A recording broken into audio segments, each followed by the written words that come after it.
March 8 ലോക വനിതാ ദിനമായി ആഘോഷിക്കുകയാണല്ലോ. ഈ അവസരത്തിൽ 2 വാക്ക് സംസാരിക്കാൻ കഴിയുന്നതിൽ വളരെയധികം സന്തോഷമുണ്ട്. ഒരു വീടിൻ്റെ ഐശ്വര്യവും ഒരു സമൂഹത്തിൻ്റെ നട്ടെല്ലുമാണ് സ്ത്രീ. അമ്മയായും സഹോദരിയായും ഭാര്യയായും മകളായും അവർ നൽകുന്ന സ്നേഹവും കരുതലും വാക്കുകൾക്ക് അതീതമാണ്. ഒരു സ്നേഹനിധി എന്നതിലുപരി സ്ത്രീകൾ ഇന്ന് ലോകത്തിൻ്റെ നെറുകയിൽ അവരുടെ മുദ്ര പതിപ്പിച്ചു കഴിഞ്ഞു. ഒരു പുരുഷനെ നമ്മൾ പഠിപ്പിച്ചാൽ നമ്മളൊരു വ്യക്തിയെ പഠിപ്പിച്ച മാതിരിയാണ്. എന്നാൽ ഒരു സ്ത്രീയെ നമ്മൾ പഠിപ്പിച്ചാൽ ഒരു തലമുറയെ തന്നെ പഠിപ്പിച്ച മാതിരിയാണ് എന്നാണല്ലോ. ഈ വാക്കുകൾ സൂചിപ്പിക്കുന്നത് സ്ത്രീ വിദ്യാഭ്യാസത്തിൻ്റെ പ്രാധാന്യത്തെയാണ്. നമ്മുടെ ലക്ഷ്യം ശാരീരികമായോ മാനസികമായോ അതിക്രമങ്ങളില്ലാത്ത, ലിംഗവിവേചനമില്ലാത്ത ഒരു സമൂഹത്തെ പടുത്തു ഉയർത്തുക എന്നുള്ളതാണ്.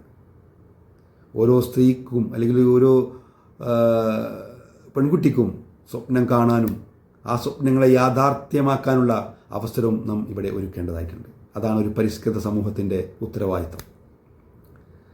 നമുക്ക് ചുറ്റുമുള്ള സ്ത്രീകളെ ബഹുമാനിക്കാം, അവർക്ക് വേണ്ട സേവനങ്ങൾ ചെയ്തു കൊടുക്കാം, അവർക്ക് വേണ്ട പ്രോത്സാഹനങ്ങൾ നൽകാം എന്ന് നമുക്ക് ഈ വനിതാ ദിനത്തിൽ പ്രതിജ്ഞയെടുക്കാം.